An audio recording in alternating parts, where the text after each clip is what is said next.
অন্ধকারচ্ছন্ন এই কারাগারের ভিতরে আমার প্রায় একদিন সময় কেটে গিয়েছে। আমি কিরকমভাবে এখানে জীবনযাপন করছি সেটা একমাত্র আমি নিজেই বুঝতে পারছি। আমাকে কিছুক্ষণ পর পর এসে এক একজন লোক নানান কিছু জিজ্ঞেস করছে, কিন্তু আমাকে এখানে কেন নিয়ে আসা হয়েছে সেটাই তো আমি বুঝতে পারছি না। আমি বসে আছি চুপচাপ।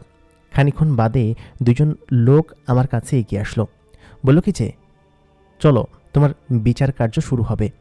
এই প্রথম কোনো লোক পেলাম যে কিনা আমার মতো করে আমার ভাষায় কথা বলে, এবং লোকটাকে দেখতে অনেকটা আমার মতোই।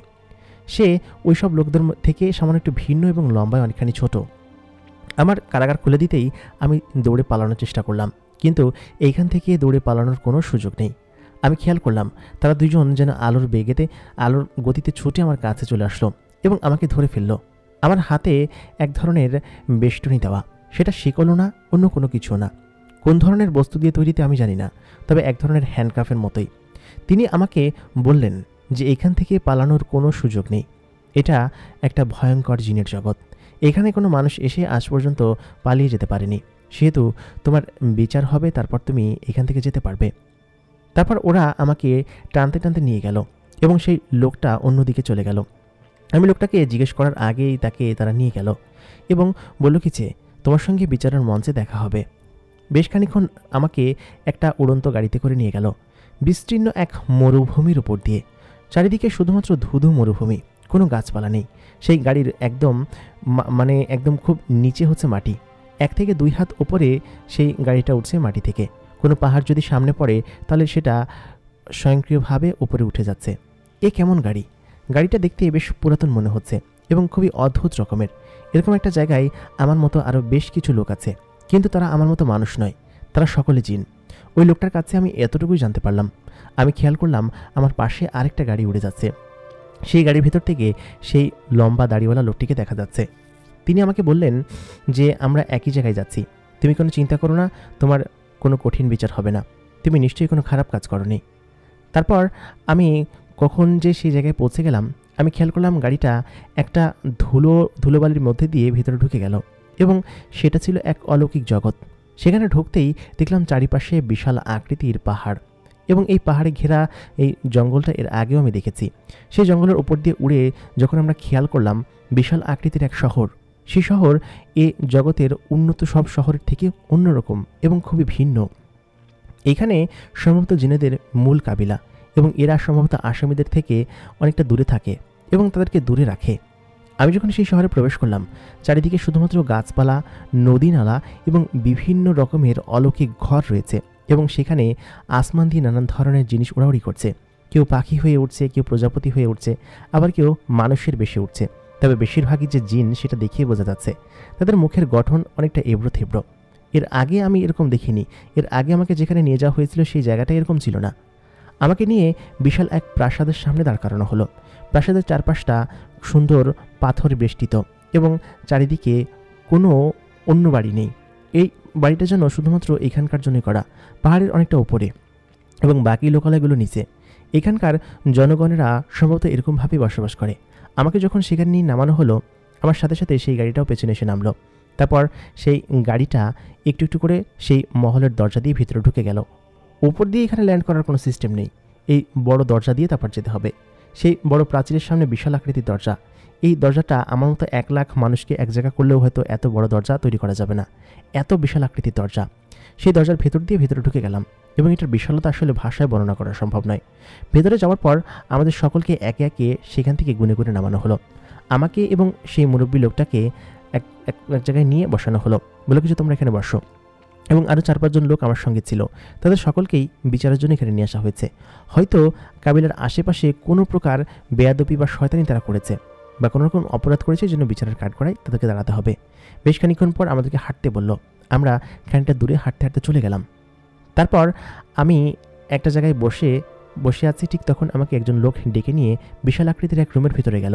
সেই রুমটা 4 কোণা আকৃতির, অনেকটা 4 ডাইমেনশনাল বলা চলে, মানে 4 কোণাও না আবার 3 কোণাও না, কেমন যেন বাঁকা এবং অন্যরকম করে তৈরি করা। সেখানে বেশ কিছু লোক বসে আছে।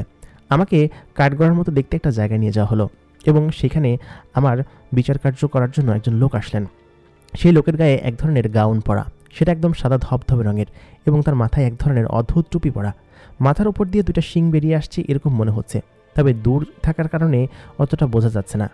জিনেদের দূরদৃষ্টি অনেক বেশি হয়। এর মধ্যে থেকে একজন লোক আমাকে জিজ্ঞেস করলেন যে তুমি ওইখানে কেন গিয়েছিলে। সেই লোকটা সম্ভবত বাংলা জানে। আমি তখন বললাম ওইখানে আমি ওই পরীদের সঙ্গে গিয়েছিলাম, ওরা আমাকে নিয়ে গিয়েছিল। তো তখন সেই লোকটি আবার বলে তুমি মিথ্যা কথা বলছো, তুমি এখানে কিভাবে গেছো এবং কেন গেছো সেটা বলো। তোমাকে কি কেউ ভাড়া করেছে এখানে যাওয়ার জন্য, কোনো তান্ত্রিক? ওইখানে তো কোনো সাধারণ মানুষ প্রবেশ নিষেধ।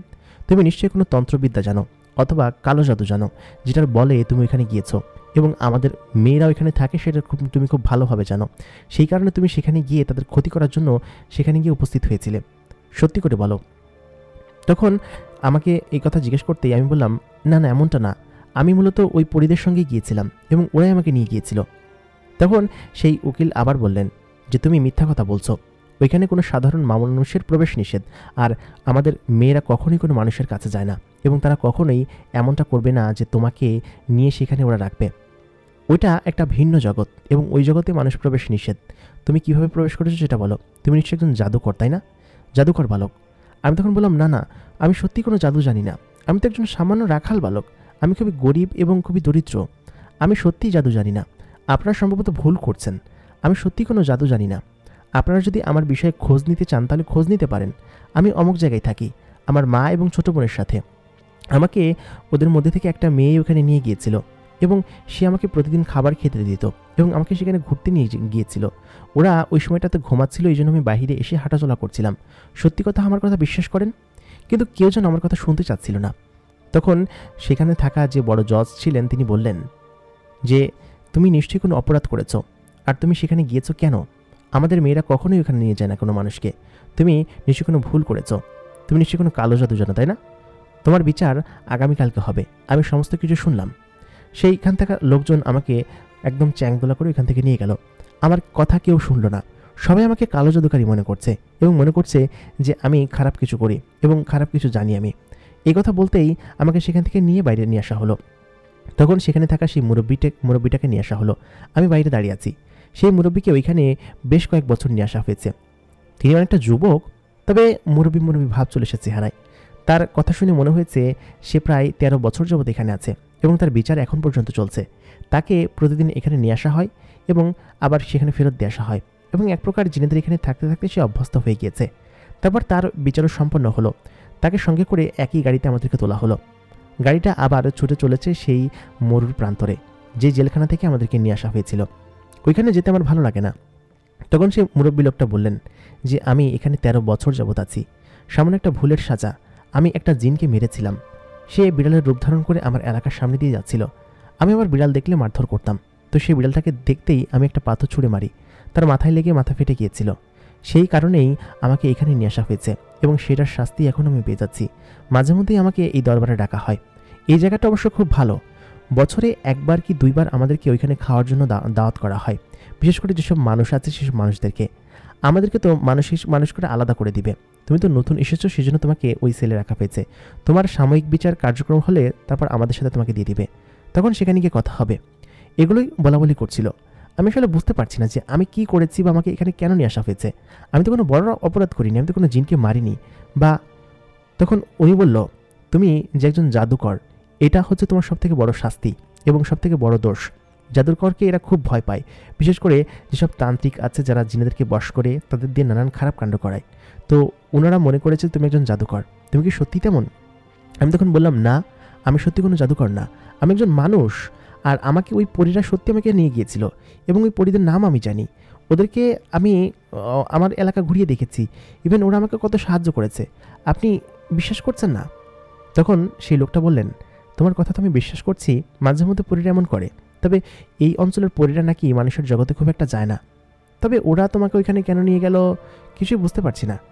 একথা বলতেই ওই পাশের যে গাড়ি চালাচ্ছিল সে একটা টোকা দিয়ে বলল, এই কথা কম, এত কথা কিসের? যত কথা কারাগারে গিয়ে হবে, এখানে কোনো কথা বলে আমার কানের মাথা খাচ্ছ কিসের জন্য? তারপর আমরা চুপ হয়ে গেলাম। জায়গাটা ছিল খুবই স্যাঁতস্যাঁতে এবং খুবই মরুর মতো জায়গা। পানির কোনো ছিটে ফোঁটা নেই। আমার খুবই পানি পিপাসা লেগেছিল। আমি পানি করে ওখানে চিল্লাতে লাগলাম, কিন্তু ওরা কোনো পানি দিচ্ছিল না আমাকে। তখন ওই লোকটা তার পকেট থেকে একটা মশক বের করে আমাকে বললেন, অল্প করে খেও, পানির কিন্তু খুব সংকট। অবশ্য জেলখানায় গেলে সেখানে সমস্ত কিছু পাওয়া যাবে। আমাদের ওইখানের একজন জেলার আছে, উনি আমাকে খুব পছন্দ করেন। আমাকে সব কিছু দিয়ে সাহায্য করেন। তবে তোমাকে দেখে মনে হচ্ছে তুমি অনেক দিন কিছু খাওনি। আমি বললাম, হ্যাঁ, আমি গত 2 দিন ধরে কিছু খাই না। আমাকে কী সব বাজে খাবার দেওয়া হচ্ছে, শুধু যে মিষ্টান্নগুলো সেগুলোই ভালো লাগে। তখন উনি বললেন, তুমি তো এখন এখানে আছো, সেহেতু তোমাকে ভালো কিছু দেওয়া হচ্ছে না। আমাদের এখানে গেলে তোমাকে ভালো খাবার দেওয়া হবে, মানুষেরা যেসব খাবার খায়। তবে আমি দোয়া করবো তুমি এখান থেকে দ্রুত বের হয়ে যাও, যেন আমাদের এখানে না আসো। আমি এই কথা বলতেই তখন সেখানকার সেই বড় গেটটা খুলে গেল এবং আমাদের গাড়িটা সেই গেটের ভেতর দিয়ে ভেতরে ঢুকে গেল। ওদিকে পরি মেয়েগুলো প্রায় রাজমহলের কাছাকাছি চলে এসেছে। চারিদিকে পাহাড় বেষ্টিত একটা সুন্দর এলাকা। সেখানকার গাছপালা, নদীনালা সবকিছু এত সুন্দর। তারা সে জিনের পেছন পেছন চলে আসলো। তারপর অন্দরমহলের একটা বিশাল আকৃতির গেট দিয়ে সামনের উপর দিয়ে ঢুকে গেল ভেতরে। প্রাসাদের ভেতরে ঢুকতেই সব রক্ষীরা তাকে সালাম দিল, কারণ এ হচ্ছে এই মহলের রাজকন্যা এবং এই মহলের সবথেকে সুন্দরী মেয়ে আর কি। এই এলাকার যে বাদশাহ আছে, মন্ত্রী, সেই মন্ত্রীর মেয়ে। মন্ত্রীর মেয়েকে তো সবাই সালাম দিবেই। তখন সেই মেয়েটি ভেতরে ঢুকে গেল, পরি মেয়েটি। তার বান্ধবী বা দাসী যারা ছিল তারা অন্যদিকে চলে গেল। ওর বান্ধবী একমাত্র এখানেই যে নীলপরিটা, সেই নীলপরিটাই হচ্ছে ওর বান্ধবী। তখন ও বলল, এই তুই থাক রে, আমি বাড়িতে চলে যাই। আমার আব্বা নিশ্চয়ই চিন্তা করছে, অনেকক্ষণ তো তোর সাথে ঘোরা হলো, এখন যাই আমি। হ্যাঁ। সঙ্গে সঙ্গে দাসীরা বলল যে আপনি আসেন, আপনাকে আপনার বাবা ডেকেছিল, আপনি আগে ফ্রেশ হয়ে নিন, অনেকদিন তো এখানে আসেন না, নিশ্চয়ই মায়াপুরীতে ছিলেন। তখন পরিমেয়েটি বলে উঠল, হ্যাঁ, মায়াপুরীতে ছিলাম, কিন্তু আমাকে এরকমভাবে জরুরি তলব করে কেন ডেকে আনা হলো? আমি ওইখানে একটু ভালোভাবে আমার বন্ধুদের সঙ্গে আড্ডা দিচ্ছিলাম, কিন্তু তো তখন সেই দাসী বললেন, এখানে একজন জাদুকরকে গ্রেফতার করা হয়েছে, সেই জন্যই আপনাকে জরুরি তলব দিয়ে এখানে ডেকে আনা হয়েছে। কথিত চারিদিকে কানাঘোষা চলছে যে একজন জাদুকরকে নাকি গ্রেফতার করা হয়েছে এবং সে নাকি জাদু করে সমস্ত জিনেদেরকে বিতাড়িত করছে এবং সমস্ত জিনেদের নানান ধরনের ক্ষতি করার চেষ্টা করছে। এই জন্য মায়াপুরী থেকে আপনাকে জরুরি তলব দিয়ে এনে আনা হয়েছে। তখন পরিমেয়টা বলতে লাগলো, কি এক অদ্ভুত বিষয়, জাদুকররা মানুষকে কি থাকতে দিবে না? এইসব মানুষ জাদুকররা খুবই বিরক্তিকর, এদের জন্য আমি পৃথিবীতে যেতে পারি না, আমার বাবা আমাকে যেতে দেয় না, আমি যে কী করব? তখন সেই দাসী জিন বললেন, আহা, আপনি এত চিন্তা করছেন কিসের জন্য? আপনি কিছুদিন এখানে থাকুন, আবার না হয় মায়াপুরীতে যাবেন। অবশ্য মায়াপুরীর সমস্ত জায়গা একদম নিরাপদ বেষ্টিত, তবে আপনাকে ওই কারণেই ডেকে আনা হয়েছে। মায়াপুরের আশেপাশে নাকি জাদুকরের হামলা হয়েছিল এবং সেখান থেকে আপনাকে নিরাপদে নিয়ে আসা হয়েছে, এই কারণেই। তখন মেয়েটি চিন্তা করতে লাগলো, সেই জাদুকর আমার ওই রাখাল বালকটিকে নিয়ে যায়নি তো, বা কোনো কিছু? রাখাল বালকটির জন্য মেয়েটির চিন্তা হতে লাগলো। তখন ও বলল, আচ্ছা, আব্বাজান কখন আসছিল রে? আমার একটু মায়াপুরীতে যেতে হবে, আমি না একটা জিনিস ফেলে আসছি, আব্বাজানের কাছ থেকে আমার অনুমতি নিতে হবে, আমি যে কী করব কিছুই বুঝতে পারছি না। তখন দাসী বলল, আপনি চিন্তা করেন না, আপনার আব্বাজান হয়তো এখন অন্দরমহলে আছে, ভেতরে হয়তো ওখানে বিচার কার্য করছে, উনি চলে আসবেন, আসার মাত্রই আমি আপনাদেরকে খবর দেবো, ঠিক আছে? আপনি এখন ফ্রেশ হয়ে নিন, আপনার জন্য সব গরম পানি, জামা কাপড় সব কিছু দিয়ে দিয়েছি, আর খাবারের ব্যবস্থা কী করব? পরিমেয়টি বলল, না না, এখন করা লাগবে না, আমি এখন একটু গোসল করব, গোসল করে এসে তারপর আমি তোমাকে ডাকছি, হ্যাঁ, তুমি এখন যাও। হ্যাঁ। তাই বলে তিনি সেই বিশাল আকৃতির দরজা বন্ধ করে দিয়ে চলে গেলেন। এজন্য এক বিশাল আকৃতির হল রুম, এই রুমটা এই পরিমেয়টার, সে এখানে থাকে। জানালা খুললেই হু হু বাতাস এই ঘরের ভিতরে প্রবেশ করে এবং পুরো রাজ্যের সৌন্দর্য যেন এখান থেকে দেখা যায়। কি অদ্ভুত সুন্দর এই লীলাভূমি, চারিদিকে পাহাড় বেষ্টিত, সবুজ শ্যামলে ভরা, সবসময় রংধনু যেন আকাশে সেটে থাকে, আর দূর দূরান্তের ঝর্ণাগুলো যেন ফোয়ারার মতো নিচে বয়ে পড়ে। এই এলাকায় মানুষের প্রবেশ নিষেধ, তবে ও বলেছিল রাখাল বালকটিকে ওইখানে নিয়ে আসবে এবং ওদের এইখানটা দেখাবে, কিন্তু রাখাল বালককে তো ও হারিয়ে ফেলেছে, কি করবে কিছুই বুঝতে পারছে না। জানালার ওইখানে বসার খুব সুন্দর একটা জায়গা আছে, সেই জায়গায় সে বসে পড়ল। ওইখানে বসে পুরো শহর এবং পুরো এলাকা খুব সুন্দরভাবে দেখা যায়। বসে বসে বাইরের দিকে তাকিয়ে আছে। তখনই একটা পাখি তার কাছে এলো। পাখিটার নাম অ্যালবার্ট্রস। অ্যালবার্ট্রস কাছে আসার সঙ্গে সঙ্গেই বলল, কী ব্যাপার রাজকুমারী, আপনি এখানে বসে কি ভাবছেন? তখন পরিমেয়টি বলল, আর বলিস না অ্যালবার্ট্রস, আমি আমার এক বন্ধুকে হারিয়ে ফেলেছি। আশেপাশে নাকি কোন জাদুকরের আবির্ভাব ঘটেছে, তাকে নাকি গ্রেফতার করা হয়েছে। তখন অ্যালবার্ট্রস বলল, হ্যাঁ, তাকে গ্রেফতার করে মরুভূমির কারাগারে রাখা হয়েছে, সেখানেই আছে, আজকে অবশ্য আনা হয়েছিল। তখন পরিমেয়টি খুব রাগ করে বলল, এই জাদুকরের জন্য আমার এখন বাইরে বের হওয়া বন্ধ হয়ে গিয়েছে, এদেরকে ধরে একদম ফাঁসি দেওয়া উচিত। আমাদের এখানে জাদুকর প্রবেশ নিষেধ, বিশেষ করে মানুষ যেসব জাদুকর আছে জিনদেরকে ধরে যে কত কাহিনী করে, এই জন্যই আমার ভাল লাগে না। আমি কত সুন্দর মায়াপুরীতে ছিলাম, আচ্ছা অ্যালবার্টাস, এক কাজ কর, তোর এক বন্ধু আছে না, ওকে ডাক দে। আমি আব্বার কাছ থেকে অনুমতি নিয়ে রাত্রে বের হব, ওর সঙ্গে যাব, বুঝছিস? ও তো মনে হয় যোদ্ধা, তাই না? ওকে নিয়ে গেলে সম্ভবত সে জাদুকর কিছু করতে পারবে না, আর ওর গায়ে সম্ভবত জাদুবিদ্যা কাজ করে না, এমনটা বলেছিলি তাই না? পাখিটি তখন বলে উঠল, হ্যাঁ, তবে ও এখন এলাকায় আছে কিনা জানি না। ও মাঝে মধ্যে বিভিন্ন ভ্রমণ করতে চায় বিভিন্ন বিশ্বের বিভিন্ন দেশে। এখন আছে কিনা আমি বলতে পারবো না, তবে তোমাকে বলবো। হ্যাঁ, এখন আমি যাই, আমার ক্ষুধা লেগেছে। তাই বলে অ্যালবার্টাস সেখান থেকে উড়ে গেল। পরিমেয়েটি সেই জানলা থেকে নেমে একটু দুশ্চিন্তা করতে লাগলো। বালক ছেলেটি কোথায় আছে? রাখাল ছেলেটিকে কতক্ষণ দেখে না। ও কি মায়াপুরীতে আছে, নাকি হারিয়ে গিয়েছে, নাকি সেই জাদুকর ওকে নিয়ে গিয়েছে? ওর টেনশনে যেন ঘুমিয়ে আসছে না, একদম অন্যরকম লাগছে। সঙ্গে সঙ্গে এসে ওইখান থেকে ওয়াশরুমে গেল। ওর ওয়াশরুমটা যেন অন্যরকম। যখন একটা দরজা দেয়ালের ভেদ করে ভেতরে ঢুকলো, ওই পাশে বিশাল আকৃতির এক পাহাড় থেকে ঝর্ণা নেমে আসছে। সেই ঝর্ণার পানিতে যেন পুকুর একদম ভরে উঠছে। একদম মার্বেল পাথর দিয়ে খোদাই করে তৈরি করা সেই পাহাড় এবং সেই ঝর্ণাটি যে জায়গা দিয়ে বেয়ে আসছে। চারিদিকে প্রজাপতি, নানান ধরনের পোকা পাকলি উড়ে বেড়াচ্ছে এবং সেগুলো দেখতে এত চমৎকার, বিভিন্ন রং বেরঙের। আর সেই সাথে পানির শব্দ যেন কানকে শীতল করে। রাজকুমারী সেখানে গেল। সেখানে যাওয়ার সঙ্গে সঙ্গেই তার গায়ের যে পোশাক ছিল সেই পোশাক খুলে ফেলল। রাজকুমারী স্বচ্ছ পানিতে নিজের শরীর দেখতে লাগলো। কি সুন্দর শরীর! এত সুন্দর শরীর কারোরই হয় না। তার শরীরের যে গঠন, স্তন্য এবং সব কিছু অসাধারণ। সে একটু একটু করে পানিতে ডুবতে লাগলো এবং তার শরীর নিয়ে গর্ব করতে লাগলো। এত সুন্দর শরীর আর কি কারো আছে? এত সুন্দর রূপ আমার হয়তো আছে, আল্লাহ তাআলা আমাকে দিয়েছেন। তাই বলে সে পানির ভিতরে একটা ডুব দিল এবং খানিকক্ষণ ওপরে ভেসে তারপর সেই পানির ভিতরে চোখ বন্ধ করে শুয়ে থাকলো। সে কি করবে আসলে কিছু বুঝতে পারছে না। আসলে কি তার রাখাল বালক হারিয়ে গেল, নাকি কোথাও আছে? তাকে খুঁজতে হবে। ওইদিকে রাজ দরবারে এই এলাকার যে মূল কাবিলা জিন আছে, সেই কাবিলা জিন সেখানে বসে বিচার করছে। বিচার কার্য সম্পাদন শেষে রাজ্যের যত সব সমস্যা আছে সেসব সমস্যা নিয়ে বিভিন্ন জিনেরা উপস্থিত হচ্ছে। কারোর ফসলের সমস্যা, কারোর ক্ষেত নষ্ট হয়ে গিয়েছে, অর্থ সহায়তা দরকার, কারোর ক্ষমতা দরকার, সব মিলিয়ে সকলেই যেন এখানে আসে। তার পাশে মন্ত্রী বসে আছে, মানে হচ্ছে আমাদের গল্পের নায়িকার বাবা। তিনি বসে বসে সেখানে রাজাকে সব ধরনের ইনস্ট্রাকশন দিচ্ছেন। এই কাবিলার সর্দার, ইনি হচ্ছে এখানকার সমস্ত কিছু মেনটেন করে থাকে, তিনিই সব কিছু মেনটেন করে। একে একে সমস্ত কিছু শেষ হলো, রাজ্যও শেষ হলো। রাজসভা শেষ হওয়ার পরে সমস্ত সভাসদরা একে একে সেখান থেকে চলে যেতে লাগলেন। শুধুমাত্র মন্ত্রী এবং সেই কাবিলার সর্দার সেখানে বসে রইলেন। বসে বললেন, মন্ত্রী, ওই জাদুকরটাকে কি করা যায় বলো তো? আমাদের বিচারকগণ কি বলেছে? ও কি সত্যি কোনো জাদুকর নাকি অন্য কিছু? তখন মন্ত্রী বলল যে, আসলে সর্দার, ও জাদুকর কিনা সেটা প্রমাণ করার জন্য কালকে আবার আনা হবে। ও যদি কোনো জাদু করতে পারে অথবা আমাদেরকে কোনো ক্ষতি করার চেষ্টা করে, তাহলে প্রমাণিত হবে ও জাদুকর। তখন ওকে দেখি একদম সর্বোচ্চ নিচের যে নিকৃষ্ট জেল আছে সেই জেলে বন্দি করতে হবে। তবে আমি দেখি, আমি এখন যাই, আমার মেয়ে সম্ভবত এসেছে, ওকে মায়াপুরীতে পাঠিয়েছিলাম, মায়াপুরী থেকে ফিরেছে কিনা কে জানে, বলতে পারি না। তারপর সর্দার চলে গেলেন এবং মন্ত্রী চলে গেলেন নিজের প্রাসাদে।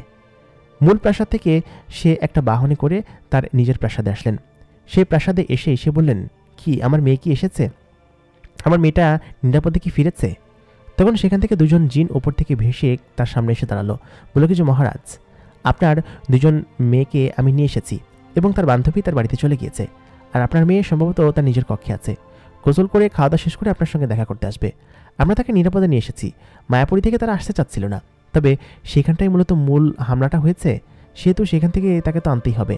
আমরা প্রথমে ওইখান থেকেই তো ওই বালকটিকে গ্রেফতার করেছি এবং আমি শিওর যে ও একজন জাদুকারী এবং দুষ্কৃতিকারী, না হলে মায়াপুরীতে কি প্রবেশ করতে পারে? মানুষের প্রবেশ তো নিষেধ। তবে ও কেন যেন বারবার বলছিল যে ওকে নাকি ওই পরীরাই নিয়ে এসেছে। আমার মেয়েরা তো এমনটা করতে পারে না। দেখি, জিজ্ঞেস করে দেখব নে। আর জিজ্ঞেস করার কি আছে? আমি ওদেরকে বিশ্বাস করি যে ওরা এমনটা কখনোই করবে না।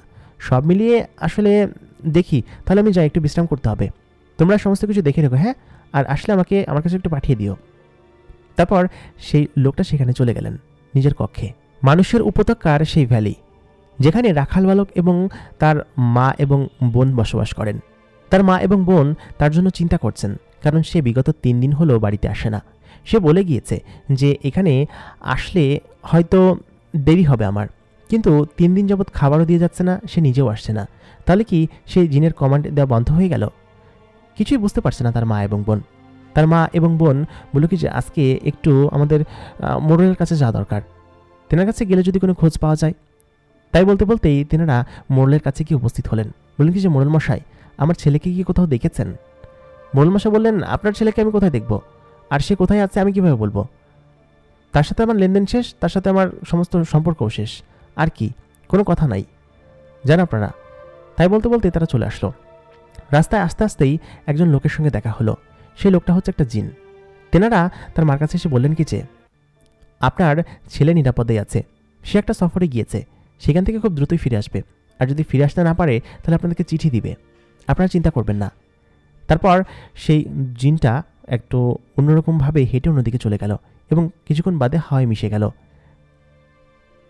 রাখাল বালকের মা এবং তার বোন পেছনে তাকাতেই দেখলো সেই লোকটি সেখানে নেই, কারণ তাদের আরও অনেক কিছু জিজ্ঞাসা করার ছিল। তারা দেখলো একদম ফাঁকা জায়গা থেকে আচমকা গায়েব হয়ে গিয়েছে। তারা বাড়িতে ফিরে গেল এবং তার ছেলের জন্য চিন্তা করতে লাগলো। যদি এখন চিন্তা একটু কম হচ্ছে, কারণ সে বলেছে তার ছেলে নাকি কোথাও একটা সফরে গিয়েছে এবং তাকে বলে গিয়েছে। কি করবে কিছু বুঝতে পারছে না। ওদিকে গোসল শেষে মেয়েটি উঠে পড়ল, উঠে জামাকাপড় পরে বেরিয়ে আসলো। বেরিয়ে এসে আবার সেই জানালার কাছে দাঁড়ালো। যদি বাইরের পরিবেশ দেখতে অনেক সুন্দর, খানিক্ষণ বাদে সে জানালাটা বন্ধ করে দিল, কারণ জানালা বন্ধ না করলে তার কাপড় চেঞ্জ করা হয়তো বাইরের জিনেরা দেখে ফেলতে পারবে। আর যদিও এই পাশটা কেউ আসে না, তবে রক্ষী জিনেরা আছে। জানালাটা এক অদৃশ্য পর্দা দিয়ে ঢেকে গেল এবং সে আয়নার কাছে গিয়ে দাঁড়ালো। সে যে জামাটা পরে এসেছিল সেই জামাটা চেঞ্জ করে সে নতুন একটা জামা পরবে, কারণ তার অসংখ্য ধরনের নতুন ধরনের জামা আছে এবং সেই জামাগুলো সে খুব পছন্দ করে। সে আয়নার কাছে গিয়ে তার পরনে যে জামাটা ছিল সেটা খুলে ফেলল। আবার তার নিজের শরীর সে আয়নায় দেখছে। কি রূপবতী সে! তার স্তন্য, তার বলিষ্ঠ দেহ, সব কিছুর যখন অন্যরকম, তার চুলের গঠন। তারপর সে একে একে করে সমস্ত জামা কাপড় পরে নিল এবং যেসব গহনা অলংকার ছিল সব একটু একটু করে পরে নিল। পরার পরে তারপর সে বাইরে বেরিয়ে আসলো। বাইরে এসে দাসীকে বলল, এই দাসী, আমার জন্য খাবার নিয়ে এসো তো, ক্ষুধা লেগেছে। এই কথা বলতেই কয়েকজন দাসী হাওয়ায় ভাসাতে ভাসাতে বেশ কয়েকটা প্লেট সেখানে নিয়ে আসলো। সে যেখানে বসে খায় সেই জায়গাটা স্বর্ণ দিয়ে তৈরি এবং সেই প্লেটটাও স্বর্ণের, যে প্লেটে সে খাবার খায়। বেশ কিছু রান্না করা হাড় এবং ফলমূল মিষ্টান্ন তার সামনে এসে উপস্থিত হলো। সে খেতে লাগলো। খেতে খেতে সে চিন্তা করলো, রাখাল বালকটা এখন কোথায় আছে? ওকে তো আমি ওয়াদা করেছিলাম যে কোনো অক্ত সে না খেয়ে থাকবে না, প্রায় প্রত্যেক দিনই তার জন্য আমি খাবার পাঠাবো, কিন্তু সে এখন কোথায় আছে? আমার তাকে খুঁজতে হবে। আমি বাবার সাথে কথা বলে অনুমতি নিয়ে দ্রুত বেরিয়ে যাব। যদিও তিনি অনুমতি দিতে চাইবেন না, তবে আমার এখান থেকে বের হতেই হবে, না হলে সমস্যা আছে। যদি সেই তান্ত্রিকরা ওকে ধরে ফেলে, ধরে যদি কোনো ক্ষতি করার চেষ্টা করে, যদি আমাদের খবর চায়, আমি তো কিছু বুঝতে পারছি না যে কী করব। খাবার খেতে খেতে পরিমেয়টি তখন বলল কি যে এগুলো উঠে রাখো তো। তাই বলে সে দ্রুত গতিতে তার বাবার কাছে গেল। হাতও ঠিকঠাক মতো ধুইনি। বলল, হ্যাঁ আপনি হাত তো ধুয়ে যাবেন, হাত না ধুয়ে মালিকা আপনি কোথায় যাচ্ছেন? বলল, আমি আসছি, তোমরা এগুলো রেডি করো, আমি খাবো না, নিয়ে যাও এখান থেকে। আসলে ক্ষুধা তখন মরে গিয়েছে।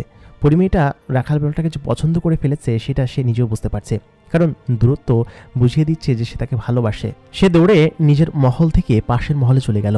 সেখান থেকে একটা উড়াল দিয়ে পাশের মহলের সেই ছাদ ডিঙ্গে মূল মহলের উপর চলে গেল এবং সেখান থেকে একটু দূরে গেলেই তার বাবার রুম পড়ে। তার বাবার কক্ষের কাছে গিয়ে বলল, বাবা তোমার সঙ্গে একটু কথা আছে। তার বাবা তখন অপ্রস্তুত ভঙ্গিতে ছিল, সঙ্গে সঙ্গে নিজেকে সামলে নিলেন। সেখানকার যারা রক্ষীরা ছিল তারা আটকানোর চেষ্টা করলেন, কিন্তু যেহেতু মেয়ে, সে ধমক দিয়ে থামিয়ে দিল। তার বাবা বলল, মা আসো, ভিতরে আসো, কি হয়েছে, তুমি নিরাপদে আছো তো? তখন পরীটা বলল, বাবা নিরাপদে থাকি কীভাবে বলো তো? তোমরা এরকমভাবে ডেকে নিয়ে আসলে কিছুর জন্য? আর কোথায় কোন আমাদের মায়াপুরীতে কোনো জাদুঘরকে ঢুকতে পারবে নাকি? তুমি কি যে করো না, আমি এখানে একটা কাজ করছিলাম, তুমি এরকমভাবে কেন আমাকে নিয়ে আসলে? আমাকে আবার যাওয়ার অনুমতি দাও, আমি সেখানে যাব, আমার কাজ আছে। তখন সেই মন্ত্রী বললেন যে, না মা, এখন তোমার যাওয়ার দরকার নেই। অবশ্য তুমি একটু শান্ত হলে পরিবেশ তারপরে যেও। যেহেতু জাদুকরটা ধরা পড়েছে, ওর বিচার হোক। আর যেহেতু কারাগারে আছে, ওর কোনো বন্ধুবান্ধব বা সঙ্গীর সাথে যদি আশেপাশে থেকে থাকে, তাহলে হয়তো তোমাকে নিয়ে ব্ল্যাকমেলিং করবে। আর ওকে আমরা গ্রেফতার করেছি, সেটা তো তার বন্ধুবান্ধব অথবা সঙ্গী সাথী যারা আছে তারা তো জানেই। আর ওরা তো একা একা কিছু করে না। তুমি একটু শান্ত হও, 2 দিন পরে যেও, আমরা ওর সঙ্গী সাথী যারা আছে ওদেরকে ধরি। আশেপাশে আমাদের জেনকে পাঠিয়েছি, তুমি একটু একটু ওয়েট করো। তখন মেয়েটি বলল, বাবা আমি যেতে পারবো না, আমি এখনই যাব, তুমি যা বললো তাই বলো। তখন তিনি বললেন, তোমাকে না নিষেধ করেছি, যাও এখন এখান থেকে। ভালো কথা বললে কানে যায় না, তাই না? এ কথা বলতেই মেয়েটার মন খারাপ হলো। কারণ জানে যে তার বাবা এখন যেতে দিবে না, সিকিউরিটি ব্যাপার আছে। আসার সময় বলল, বাবা দরকার হলে আমার কাছে কয়েকটা জিন পাঠিয়ে দাও, ওরা আমার নিরাপদে থাকুক, আমাকে গার্ড দিক। বলল এখন কোথাও যেতে হবে না, আর দেখি 2 দিন সময় দাও আমাকে, তারপর না হয় জিন সমিতি তোমাকে পাঠাবো। ঠিক আছে, তুমি যাও তো, এখন আমার কিছু কাজ আছে। এটা বলে পরিমেয়েটাকে সেখান থেকে বের করে দিল। ও মন খারাপ করে নিজের মহলে ফিরে আসলো। কি করবে কিছু বুঝতে পারছে না। ওর বাবার কাছে কি অনুমতি নিবে, নাকি অনুমতি না নিয়ে সেখান থেকে বেরিয়ে চলে যাবে তাদের ওই মহল থেকে যাওয়ার অনেক উপায় আছে, শুধুমাত্র গার্ডদের চোখ ফাঁকি দিতে হবে। যদি চোখ ফাঁকি দেওয়া যায় তাহলে যেতে পারবো, এটা সে চিন্তা করতে লাগলো। তখন তার মধ্যে থেকে একজন খাস দাসীকে ডেকে বলল, আচ্ছা দাসী, তুমি কি আমার একটা উপকার করতে পারবে? তখন সে বলল, কি উপকার বলেন মালিকা, আমি আপনার জন্য সবসময় আছি, আপনি বলুন কি উপকার করতে হবে। তখন প্রায় সন্ধে লেগে এসেছে। তখন সেই বনিমেয়েটি বলল, মালিকা শোনো, তুমি এখন থেকে আমার রূপ ধরে সারা রাত এখানে থাকবে, ঠিক আছে? কেউ যদি আসে তুমি দরজা খুলবে না, তুমি শুধু আমার কণ্ঠ নকল করবে, এবং আমাকে যদি কেউ জানলা থেকে দেখে তাহলে আমার রূপ ধরে এখানে থাকবে শুধুমাত্র, তাছাড়া অন্য কোনো কিছু কিন্তু করবে না, তাহলে কিন্তু ধরা খেয়ে যাবা।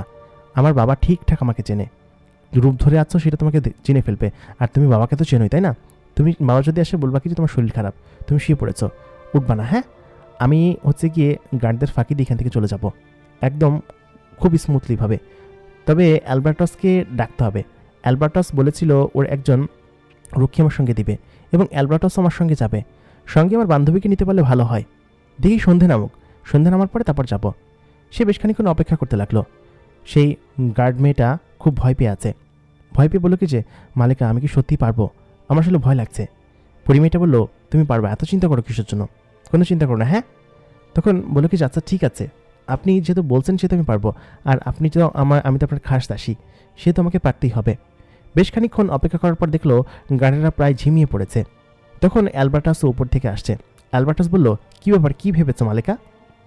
তখন বলল কি যে ভেবেছি আসলে আমি এখান থেকে যাব, পালিয়ে যাব। আমি এখানে আমার দাসীকে রেখে যাচ্ছি আমার রূপ ধারণ করিয়ে। তবে সেটা খুব বেশিক্ষণ আমি রাখতে পারবো না, আমি জানি। আমাকে দ্রুত যেতে হবে এখান থেকে, এবং গিয়ে আমাকে খোঁজ করতে হবে যে রাখাল বালকটি কোথায় আছে। তোমাকে তো বলেছি, তোমার সেই রক্ষী কি এসেছে? তখন ও অ্যালবার্টাস বলল কি যে, না বললাম না, ও ভ্রমণে গিয়েছে, আমাদের কি যেতে হবে, আর কিছু করার নেই, চলো তো। অ্যালবার্টাস এই কথা বলতেই বললাম, আরে সুযোগ তো খুঁজতে হবে, যেতে পারবো নাকি? তখন সেই দাসীকে বলা হলো, এক কাজ করো তো, তুমি ওদেরকে গিয়ে একটু অন্যদিকে মনোনিবেশ করো, আমি এই পাশ দিয়ে বেরিয়ে যাই, ঠিক আছে? তাই বলতে দাসী ওর মালিকার রূপ ধারণ করে সে নিচে গেল, এবং সমস্ত গার্ডদেরকে ডেকে বলল, তোমরা এখানে আসো তো। ওই দিক দিয়ে অ্যালবার্টাস সহ ও ওইখান থেকে উড়ে গেল, এবং উড়ে প্রায় এক প্রকার হাওয়ায় মিলিয়ে গেল।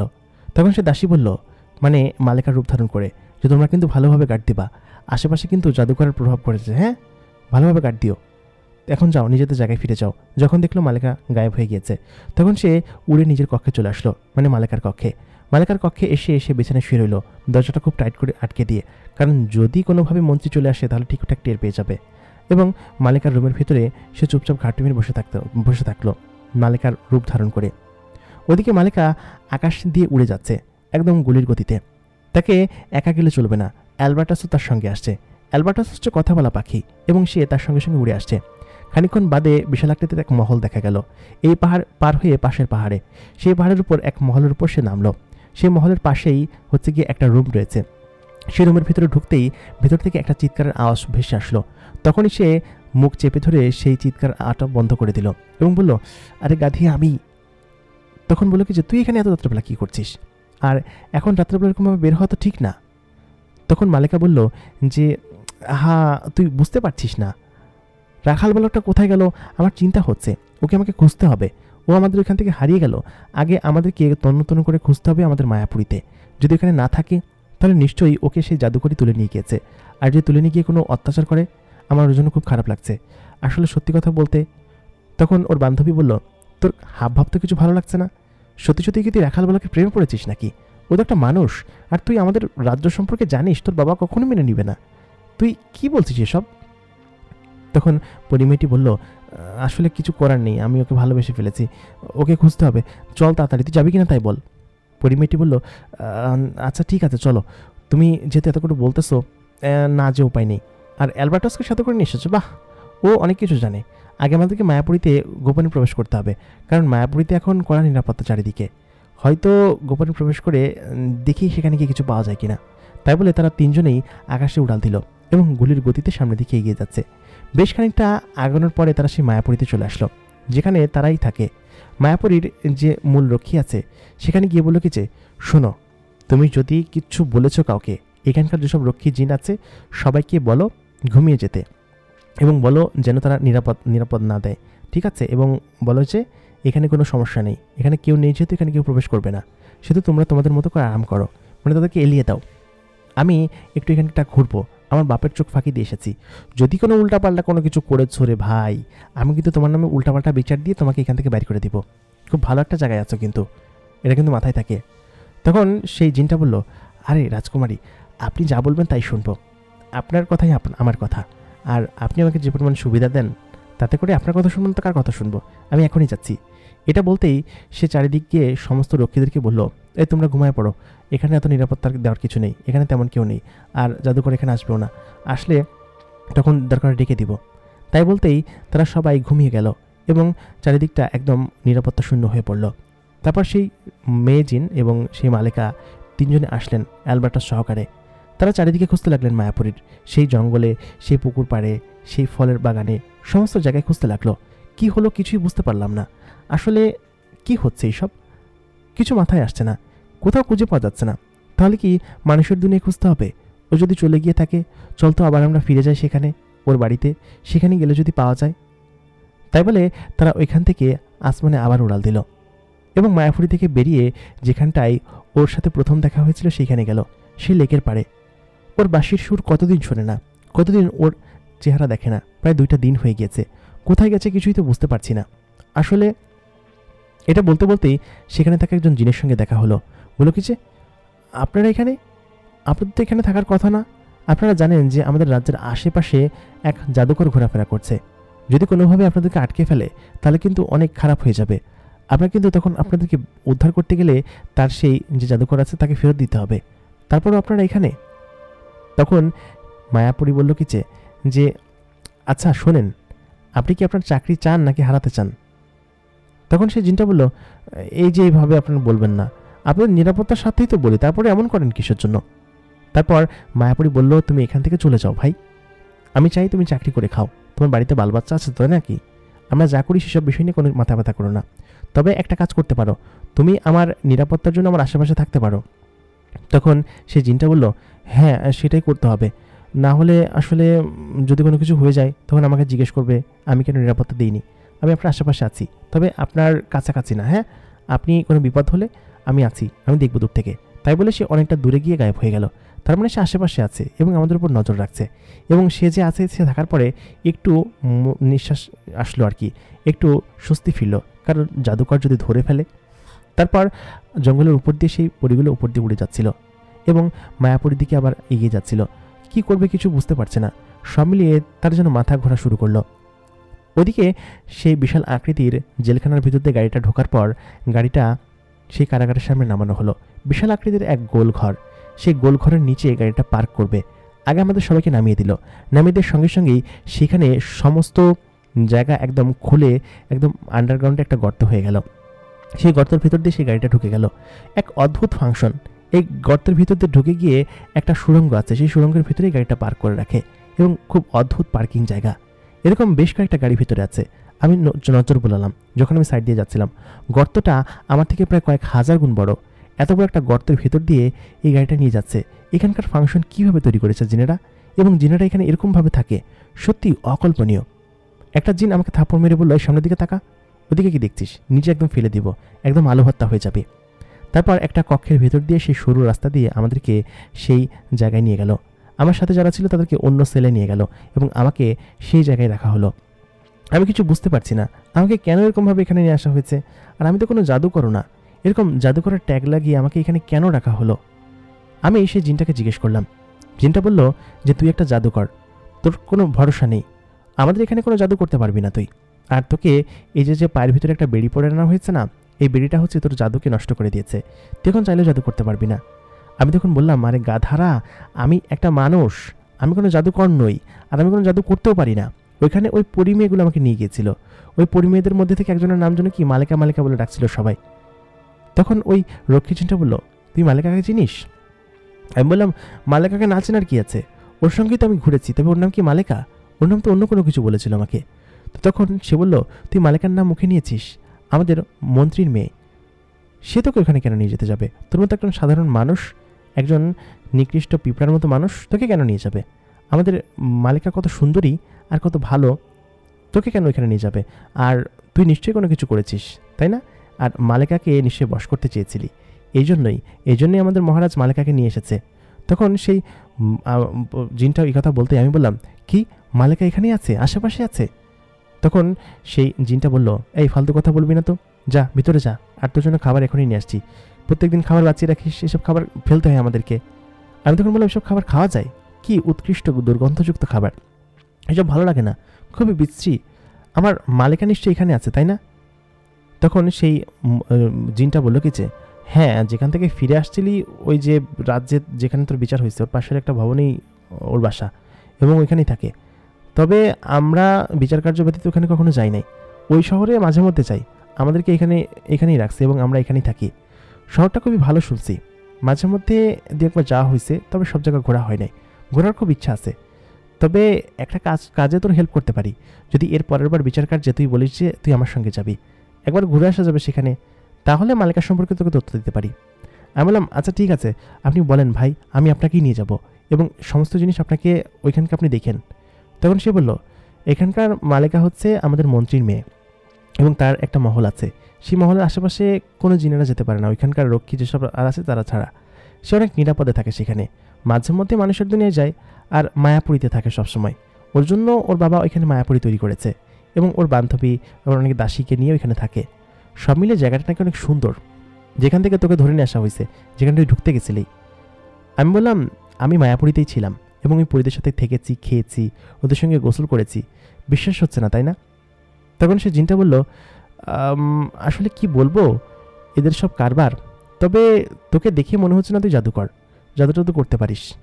আমি বললাম যে আমার পায়ের বেড়িটা খুলে দেখ, আমি জাদু করতে পারি কি না। জিনটা যে আসলে বোকা সেটা বোঝা গেল, যদিও আমি জাদু জেনে থাকতাম তাহলে পায়ের বাড়ি খোলার পরে আমি এখান থেকে চলে যেতাম না। ও বলদের মতো আমার পায়ের বেড়িটা খুলে দিয়েছে। আমি তখন বললাম, এই পায়ের বেড়ির কারণে আমি তো জাদু করতে পারছিলাম না, তাই না? তুমি আমার পায়ের বেড়ি খুলে দিলে, এখন কি আমি এখান থেকে যেতে পারছি? দেখো, আমার জাদুর বলে কিন্তু আমি চলে যেতে পারতাম, কিন্তু যেতে পারছি না, কারণ আমি সত্যিই জাদু জানি না। লোকটা আমার পায়ের বাড়ি খুলে দিয়ে আমাকে বলল, আচ্ছা ঠিক আছে, সেটা বোঝা যাবে, তুমি এখানে থাকো, আমি তোমার খাবার নিয়ে আসছি। যদি তুমি চলে যাও তাহলে বুঝবো যে তুমি জাদু জানো, আর যদি না যাও তাহলে বুঝবো যে তুমি জানো না। কালকে তোমার জন্য সুপারিশ করতে পারবো আর অন্যান্য সবাইকে এনে দেখাতে পারবো। তারপর ওই লোকটা চলে গেল। আসলে জিনার যে বলদ হয় সেটা বোঝা গেল, কারণ ও আমাকে এরকমভাবে রেখে চলে গেল। আমি যদি চলে যাই তাহলে ও আমাকে খুঁজে পাবে যদি আমি জাদু জেনে থাকি, যদিও কিন্তু আমি জাদু জানি না। বেশ খানিকক্ষণ পর খাবার নিয়ে ফিরে আসলো। আজকের খাবারগুলো বেশ সুস্বাদু ছিল, বেশ খানিকটা মাংস দিয়ে রান্না করা খাবার এবং নানান ধরনের ফলমূল, মিষ্টি। আমি খুব তৃপ্তি করে খেতে লাগলাম এবং বললাম, কি ভাই, বিশ্বাস হয়েছে আমি যে একজন জাদুকর না? জাদুকর হলে কিন্তু আমি পালাই যেতাম, আমি কিন্তু পালাই নাই, পালানোর ক্ষমতা নাই তাই পালাই নাই। তখন লোকটা বলল, হ্যাঁ রে ভাই, সত্যি কথাই বলছিস, কালকে দিয়ে দেখি তোর সমস্ত কিছু বলবো। আর আমাদের যে মূল জেলার আছে ওনাকে আমি একটু পরে গিয়ে আমি ডেকে নিয়ে আসবো আর বলবো যে তুই জাদুকর না। দেখি উনি কি বলে। উনি অবশ্য ভালো একজন জিন, উনি ন্যায় বিচারের পটু। দেখি আগামী কালকে তো তোমার শুনানি নেই, দুদিন পরে আছে, দুদিন পরে গেলে তারপর না হয় তোমার দেখি কিছু একটা করা যায় কিনা, সুপারিশ করা যায় কিনা। আর তুমি ভাই আমার উপকার করছো। আমি বললাম, উপকার কই করলাম, তোমাকে জাস্ট তথ্য দিছি, তুমি কালকে দেখি ঘুরতে যাইতে পারো কিনা আমার সাথে, তোমাকে আমি নিয়ে যাবো। হ্যাঁ, তোমাকে তুমি চিন্তা করো না। তাই বলে সেগুলো খেতে লাগলাম আমি। এখানে আর কতদিন থাকতে হবে কিছুই বুঝতে পারছি না। লোকটা খানিক্ষণ পরে একটা বিশাল আকৃতির দেহ এবং মোটা একটা জিনকে ডেকে নিয়ে আসলো। ডেকে নিয়ে এসে বলল, হ্যাঁ এই লোকই হচ্ছে গিয়ে দেখো কোনো জাদুকর না। ও যদি জাদুকর হতো ওর পায়ের বেড়ি খুলে দেওয়ার পরে ও তো জাদু করতে পারতো, ও তো জাদু করতে পারছে না।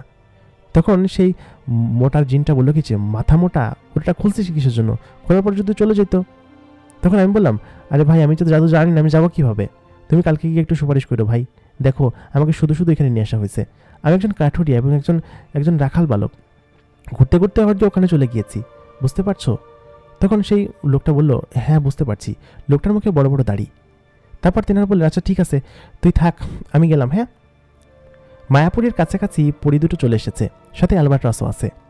সে মায়াপুরের আশেপাশে খোঁজ খবর করতে লাগলো, কিছুই বুঝতে পারছে না আসলে রাখাল বালকটা গেল কোথায়, কোথায় গেল, কোথাও নেই। তারপর তারা ঘরের ভিতরে গেল। সেখানকার যে মূল রক্ষী আছে বলল কি যে, আচ্ছা ওকে তুমি লাস্ট কোথায় দেখেছো বলো তো?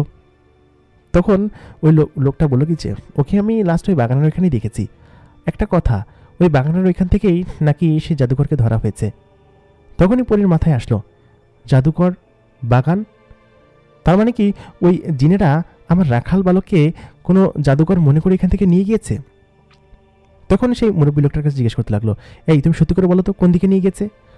তখন ও বললো কি যে, নিয়ে গিয়েছে আগে প্রথমে আমাদের রাজ্যে নিয়ে যাওয়ার কথা, তবে একদিন সম্ভবত বিচার কার্য হয়েছে। এখানকার যে রক্ষী ছিল তার কাছে শুনলাম ওকে সম্ভবত মরুভূমির কারাগারে নিয়ে গেছে এবং ওইখানেই আছে। একদিন সম্ভবত বিচার কার্য হয়েছে। তখন ও মনে মনে মাথায় ভাবলো এবং মাথায় হাত দিল, বলল কি যে, হাই আল্লাহ, আমার পাশের বিল্ডিংয়ে ওর বিচার কার্য হয়েছে এবং সব কিছুই, তাহলে আমার রাখাল বালককে ওরা ধরে নিয়ে গিয়েছে। এই বলেই অ্যালবার্টাস এবং সেই পাশে থাকা পরীটি এবং তাদের সঙ্গে যে জিনটা ছিল সে সেই মরুভূমির দিকে যেতে শুরু করলো। প্রিয় দর্শক, এই গল্পের 4র্থ পর্ব এখানেই শেষ। 4র্থ পর্ব আপনাদের কাছে কেমন লাগলো কমেন্ট করে জানাতে ভুলবেন না। পুরো সিরিজ গল্পটি আপনাদের কাছে কেমন লাগছে অবশ্যই আমাদেরকে কমেন্ট করে জানান। আগের পর্বগুলো আপনারা যদি না দেখে থাকেন তাহলে অবশ্যই আমাদের চ্যানেলে ঢুকে আগের পর্বগুলো দেখে আসুন। এই গল্প আপনাদের কাছে কেমন লাগছে অবশ্যই কিন্তু কমেন্ট করে জানাতে ভুলবেন না। আমি বলেছিলাম যে আগের পর্বে মানে 3 নম্বর এপিসোডে যদি 200 কমেন্ট না হয় তাহলে আমি পরবর্তী এপিসোড আনবো না। আমি কিন্তু সেটাই করেছি। আপনারা 200 কমেন্ট করেছিলেন বলে আমি 4র্থ পর্ব এনেছি, তাও আবার 3 দিন পরে। এই ভিডিওতে যদি আপনারা এই পরিমাণ কমেন্ট না করেন, আমি এই ভিডিওতে টার্গেট দিলাম 300 কমেন্ট।